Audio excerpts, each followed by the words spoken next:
Welcome to this hour's international news. Let's hear the headlines first. WHO sets 6 conditions for ending lockdown. Putin leverages coronavirus chaos to make a direct play to Trump. World economy bound to suffer severe recession, says IMF. COVID-19 strategy to keep millions from poverty, US must improve, UN expert says. And all countries will face this, WHO after China revises COVID-19 deaths. These were the headlines. Let's jump into the details news now. The goal is to taper restrictions so that governments in communities, cities, and nations can avoid a cycle of new COVID-19 outbreaks. While billions of people across the world are going through hardship, being confined to their homes or living under lockdown orders due to coronavirus pandemic, the World Health Organization experts have come up with a new guideline advising governments on when to ease the restrictions. One of the main things we have learned in the first months about COVID-19 is that the faster all cases are found, tested, isolated, and cared for, the harder we make it for the virus to spread, says WHO Director General Tedros via Twitter.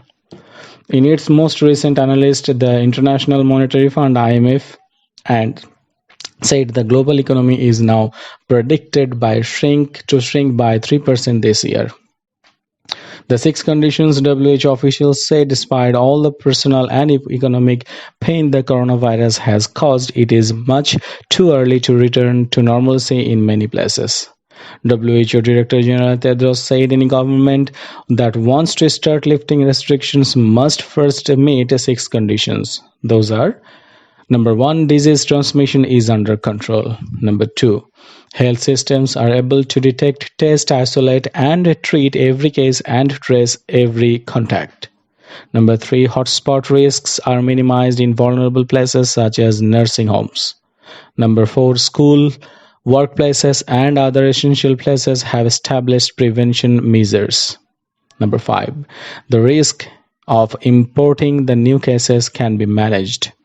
Number 6, communities are fully educated, engaged, and empowered to live under a new normal. President Donald Trump and Russian President Vladimir Putin appear to have had more sustained contact with each other in the past 2 weeks than at any time since 2016.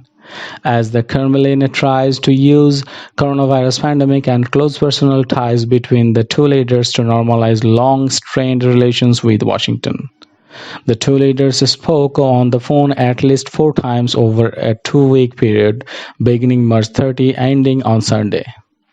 A record piece for publicly known phone calls between the leaders, accordingly to a CNN tally. Official readouts of the conversations indicate the leaders discussed the coronavirus pandemic and price war that destabilized the world markets. The fury of the phone calls follow a Kremlin campaign urging US-Russia cooperation against the coronavirus that used news outlets Trump follows, said Andres Wesis, a vice president for studies at the Carnegie Endowment for International Peace. The calls have taken place as both Trump and Putin face domestic political challenges and the embattled leaders a way to claim wins.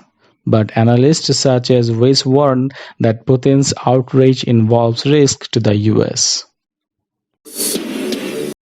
The world economy, already sluggish before the coronavirus outbreak, is now bound to suffer a severe recession in 2020. IMF chief Georgievna has warned and said the current crisis posed daunting challenges for policymakers in many emerging markets and developing economies. Addressing the Development Committee meeting during the annual spring meeting of the International Monetary Fund (IMF) and the World Bank, the IMF managing director said a large global contraction in the first half of the year was inevitable.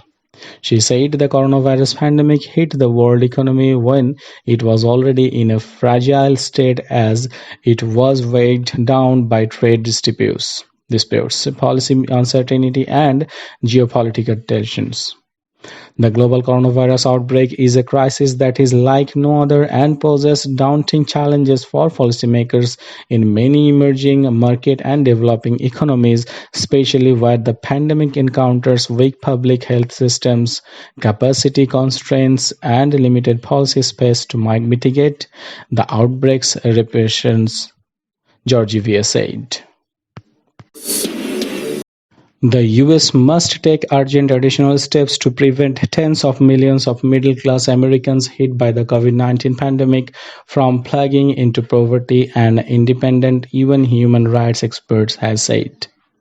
Even special reporters on extreme poverty and human rights Philip Alston has warned that significant portions of America will soon face destitution unless Congress takes far-reaching actions. Low-income and poor people face far higher risks from the coronavirus due to chronic neglect and discrimination, and a muddled corporate-driven federal response has fallen them, said Mr. Elson, who made a fact-finding visit to US in 2017. He painted a grim picture of record layoffs, a weak safety net, and a government focusing preliminary on business and the well-off. The World Health Organization said Friday that many countries would likely follow China in revising up their death counts once they start getting the coronavirus crisis under control. Wuhan, the COVID-19 epicenter, admitted missteps in tallying into death tolls, abruptly raising the city's count by 50%. Following growing world doubts about Chinese transparency over the outbreak, the WHO said Wuhan had been overwhelmed by the virus which emerged in the city in December, and the authorities had been too swamped to ensure every death and infection was poorly recorded. Authorities in Wuhan initially tried to cover up the outbreak, pushing doctors who had raised the alarm online, and there have been questions about the government's recording of infections as it repeatedly changed its counting criteria at the peak of the crisis.